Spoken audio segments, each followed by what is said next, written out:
my official YouTube channel, Reverend MeeLing. I've been known by a few names: Reverend MeeLing, Reverend Susan MeeLing, Lady MeeLing, Lady Dori, Belle, so on and so forth. So I'm leaving Post, Texas, on my way to go pick up my Medal of Honor art project, and I just passed Southwest Royalties. There was what are those, the oil rigs, and there was a bunch of liquid around it, so I don't know who specific to call in reference to that. However, I noticed that the majority of those, I call them like, what are they, the hammer type of oil rigs, where it looks like a hammer going up and down sort of thing. And so that, like, the majority of them have, you know, dry land around them, but there's that one that's kind of leaking. I don't know what. I guess oil, since that's what it does, is it brings oil out of the ground. Though I could be wrong. So just a little FYI, I guess, for the Southwest Royalties, for that regard. So I'm making my way. Really excited about my Medal of Honor art project and picking up those two really big pieces, the biggest pieces that I had made as far as my Medal of Honor art project thus far. And so in particular, one of the Medal of Honor artwork pieces, I had gotten the rubbing for that particular Medal of Honor recipient in Calvary Cemetery in Tacoma, Washington, Lakewood, Washington area. And I had gotten that particular rubbing 1 year, I think it was 2014, and then the final portion of the rubbing I had gotten in 2017, because those who know Washington state weather, you know, it rains. And so, because of that, and the fact of the stone being a porous material, in order to get all of it, I wanted to make sure that the stone was dry enough to get the rubbing, because of how that's done. And so, let's see, I guess, let me turn the camera around real quick. So, you see those windmills right there? See those windmills? See how tall they are? Now they're spinning. Now, you know, they got those propeller blades. Similarly to how that goes in reference to propellers on a ship. So, whichever ship or vessel that I swam around at the bottom of the ocean in the Matthias Abyss, because I guesstimate it probably was not the Vandenberg because of where I landed. I mean, I took pictures on my way to the surface of the Vandenberg. However, the actual ship that I had swam around, took pictures of, and I put in my book, the 3-part series of the adventures of Susan MeeLing, scuba diver extraordinaire. Well, the propeller blade that's at the bottom or the keel of the ship that I wound up swimming around, or naval vessel, or however you particularly word that, that particular naval vessel's propeller blade, just one of the 5 that it has, is taller than any of the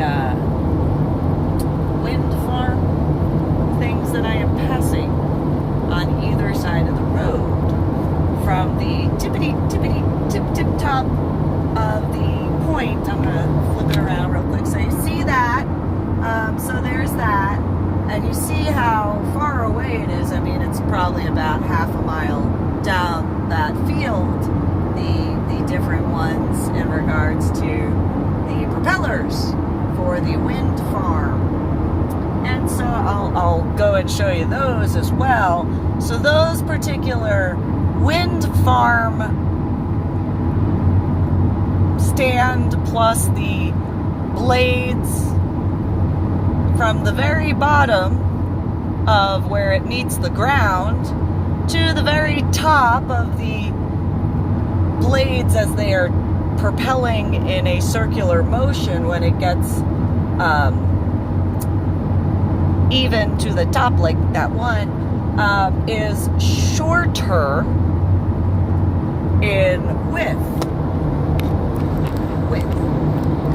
than one of the blades for the propeller that I had seen outside of the hull/keel of the naval vessel that I swam around. The one that has the MerPeople that are in the satellite dish area. Yeah, that's just one blade.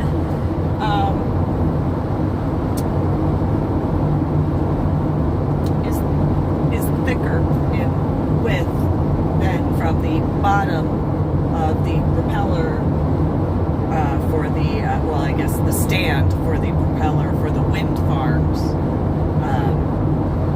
to the top of the propeller for gathering wind for natural energy. So it makes sense to me now. In 2020, on the 8th of June, in comparison to August of 2009, where I just didn't understand why my scuba dive buddy just didn't see me at the bottom of the ocean. I mean, at this point, it makes sense. Took me a while to figure that out. However, not that it's necessarily funny, it's just one of those, well, what do you do at this point? I mean, I can't really be mad because I obviously realized that I was pretty deep in the ocean, in the Matthias Abyss. Pretty deep down in the ocean. Guess that's why they call it the abyss, because they haven't been able to measure the full depth of the ocean in that vicinity. So, I kind of figured with the wind farms that I'm passing on the different sides, that would be a good reference point in regards to just one of the 5 propellers on the, or I guess technically in the naval vessel that I had swam around when I went to go scuba dive at the Vandenberg in the Atlantic area of the ocean. It makes so much more sense now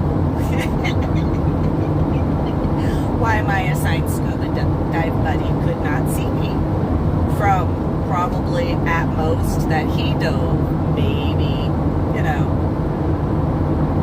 75 or 100 feet, and compared to me scuba diving a lot more in atmospheric measurements. And so there was a scuba dive guy that I know or whatever, and one of the things he had said is, well, you do the dive that you plan, and you make compromise where you have to for safety. Essentially, he didn't say that part, but you do the dive that you plan. And I had planned to go inside of the Vandenberg. So I have to correct. I have to correct myself, because I guess I technically not only did not go into the Vandenberg, but I didn't even swim around the Vandenberg. I swam around a different naval vessel in the Bermuda Triangle area where the Matthias Abyss is. And so, which is lower than where the Vandenberg is at that level. So, you know. So, you know, it's one of those, okay, so I acknowledge that I made a mistake. So there's my clarification.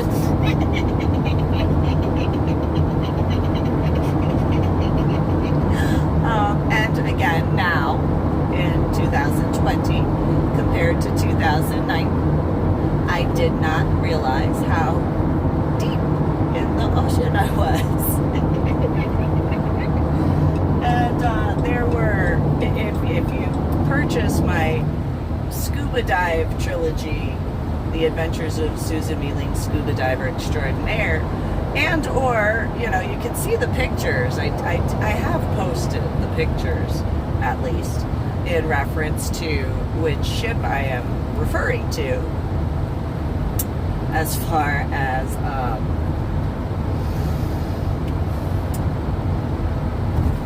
the one that has two scuba divers that are kind of like chained into an area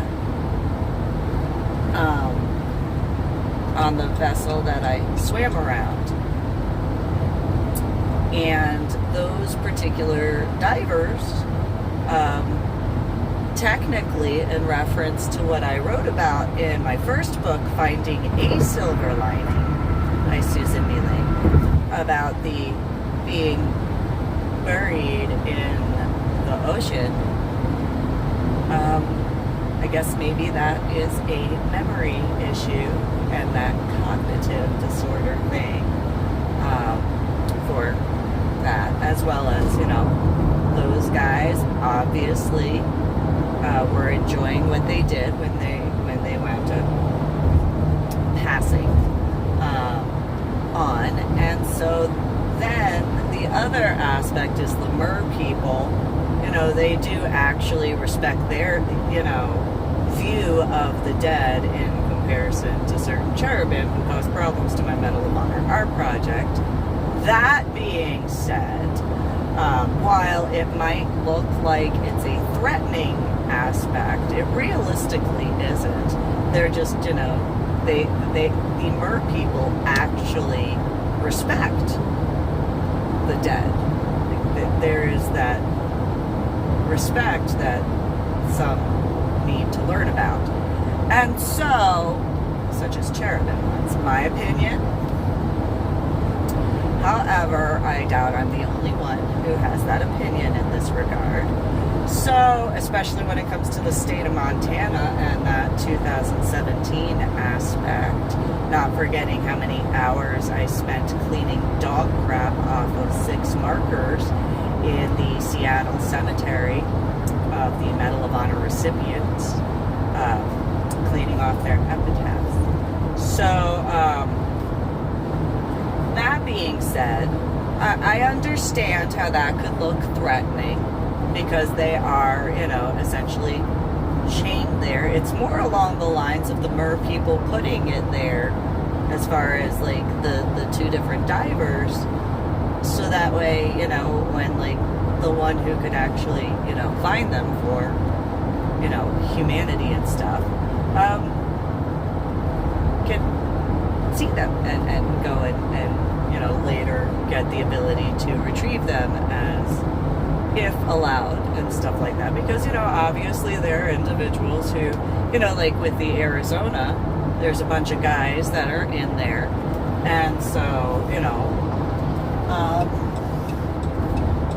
in that reference. And so I understand, like, there's that back and forth sort of thing. But there's also those ships and then the airplane that's down there that I found.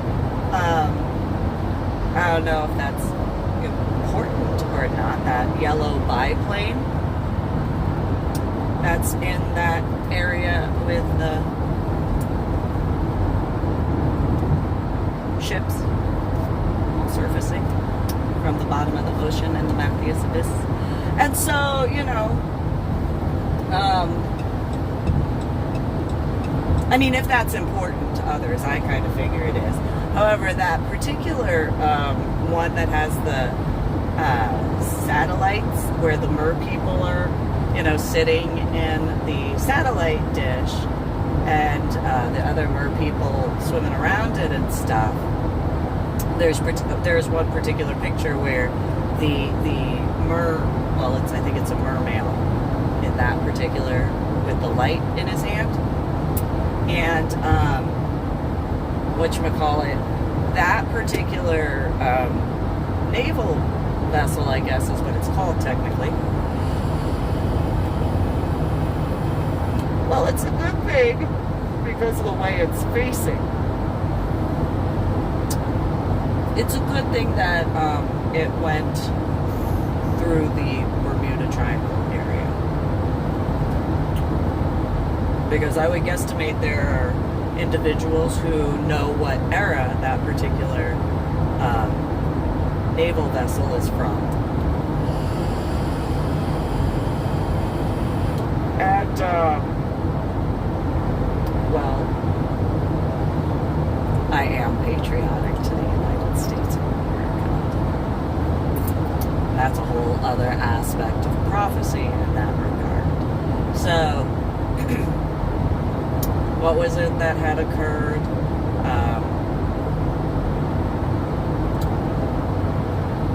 Oh, that's right. The Pearl Harbor situation. So,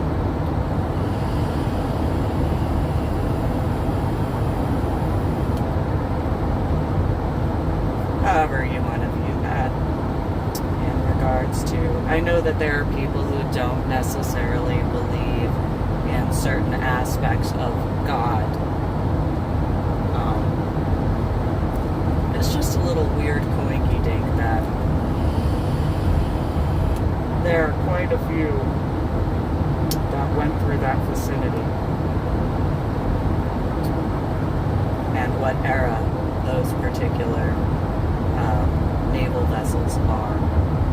And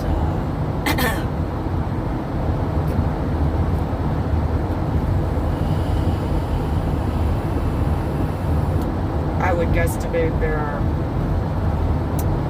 naval ship aficionados who would know what year roundabout in the 1900s that would have been from. Those, I think there's a total of 3 or 4 down there. And so, I mean, I wasn't born yet. I acknowledge that. I acknowledge I was not born yet. However, you know, what is the saying? God bless the USA. Well, you know,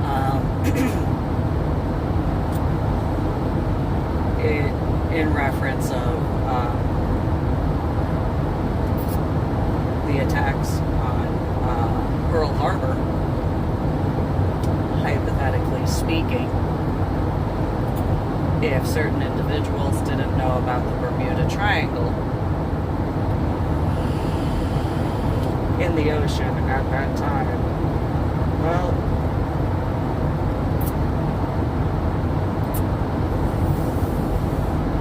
I will just leave that up to your imaginations, because I think that pretty much is quite clear in that regard, because there's, like 3 different ships down there. And they all, if I'm not mistaken, I mean, I am not a Navy ship aficionado from not just like the United States of America's Navy ships, but other naval ships from other countries.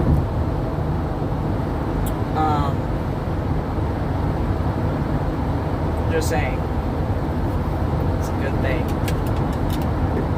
that they didn't know about that hypothetically, as far as that area of the ocean.